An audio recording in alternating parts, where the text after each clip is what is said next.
जो आपका psychological test चल रहा है, जैसा कि मैंने बताया था कि आपके जो ब्रेन्स के एडजस्टमेंट इन्वेंशन है उसके बाद ये टेस्ट इसमें लिखा था RK।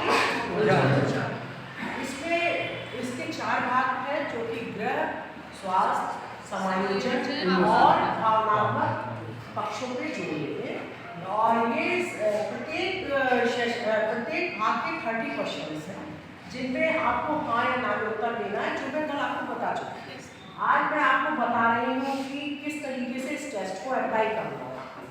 जब भी आप टेस्ट करेंगे तो आप एक रोशनी वाला कमरा लेंगे, बच्चों को शांति से बिठाएंगे और सबसे बड़ी बात है कि ये टेस्ट हम हाई स्कूल, इंटर और स्नातक स्तर के बच्चों पे कर सकते हैं। इसमें हाँ के लिए मैं दे रही हूँ बच्चों को 1 नंबर मिलेगा और नहीं के लिए कोई भी नंबर नहीं मिलेगा। एक्चुअली ये इन्वेंट्री पूरी नकारात्मक है, ये इन्वेंट्री पूरी नकारात्मक है। जब आप नहीं में उत्तर देते हैं तो इसका मतलब है कि आपका एडजस्टमेंट अच्छा है या हो रहा है। जैसे मैं एक आपको उदाहरण देती हूँ कि इस क्वेश्चन को हम पढ़ते हैं जो कि 4th इमोशनल कैटेगरी में आता है। क्या आप दिवा स्वप्न अधिकतर देखते हैं? नहीं। क्या आप दिवा स्वप्न अधिकतर देखते हैं? नहीं। तो दिवा स्वप्न डे ड्रीमिंग, आप लोग डे ड्रीमिंग करते हैं।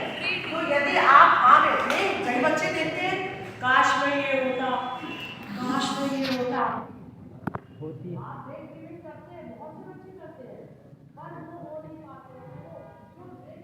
वो हाँ में उत्तर करेंगे और यदि नहीं है तो जीरो करेंगे।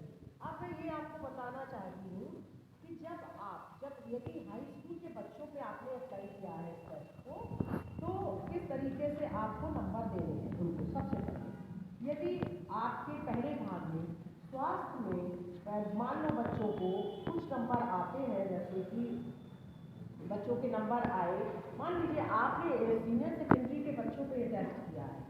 यदि आपका जो पहला है वो ग्रह के बारे में आपने जितने क्वेश्चन किए हैं, हाँ तो गिन लीजिए। जितने हैं मान लीजिए 30 क्वेश्चन हैं, तो आप पूरे हाँ को गिन लीजिए। हाँ को गिनने के बाद यदि आपका हाँ का स्कोर 5 से बिलो है, 5 से बिलो आ रहा है, तो आपका बच्चा घर के मामले में एक्सीलेंट है। और यदि ये स्कोर आपका 6 से 7 के बीच में आ रहा है, केवल हाँ को जोड़ना है आपको, नहीं को नहीं जोड़ना। यदि ये स्कोर आपका 6 से 7 के बीच में आ रहा है तो आपका बच्चा गुड है। गुड मतलब घर में उसका सामंजस्य अच्छा है। यदि इसी में हाँ का स्कोर आपका 8 से 12 आ रहा है तो बच्चा एवरेज औसत।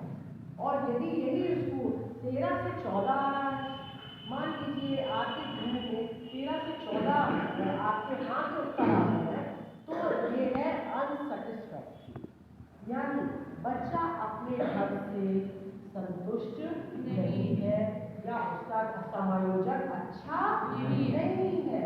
यानी कि ये समायोजन चूंकि है एडजस्टमेंट इन्वेंट्री है, तो ये हर क्षेत्र में आपके एडजस्टमेंट को दिखा रहा है। तो और यदि इसके 15 से ज़्यादा, यदि 30 क्वेश्चन में 15 से ज़्यादा नंबर उसके आते हैं तो वेरी अनसेटिस्फाइड, बच्चा अपने घर से या उसका घर में जो समायोजन है वो वेरी अनसेटिस्फाइड लाइक दैट। इसी तरीके से चारों इसके 4 भाग दिए हैं उन्होंने। पहला उन्होंने दिया है उन्होंने वो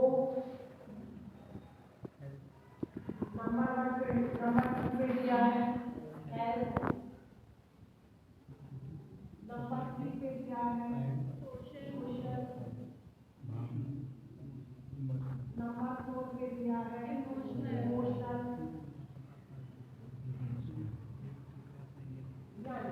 ये फील्ड है 4, इन्हीं चारों फील्ड में 30 क्वेश्चन।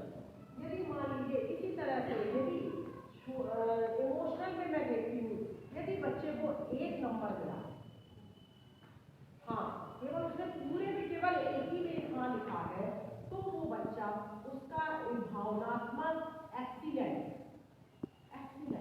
और यदि उसको 2 से 4 नंबर मिलते हैं इसी में इमोशनल, तो उसका समायोजन अपनी भावनाओं से, मानसिक स्थिरता उसकी अच्छी। यदि इसी में उसको 5 से 13 नंबर मिलते हैं तो एवरेज, और यदि 14 से 17 नंबर मिलते हैं तो अनसेटिस्फैक्टरी, यानी उसका भावनात्मक समायोजन असंतोषजनक है। और इसी तरह से यदि 18 से ज्यादा नंबर मिलते हैं तो उसका वेरी अनसेटिस्फैक्टरी भावनात्मक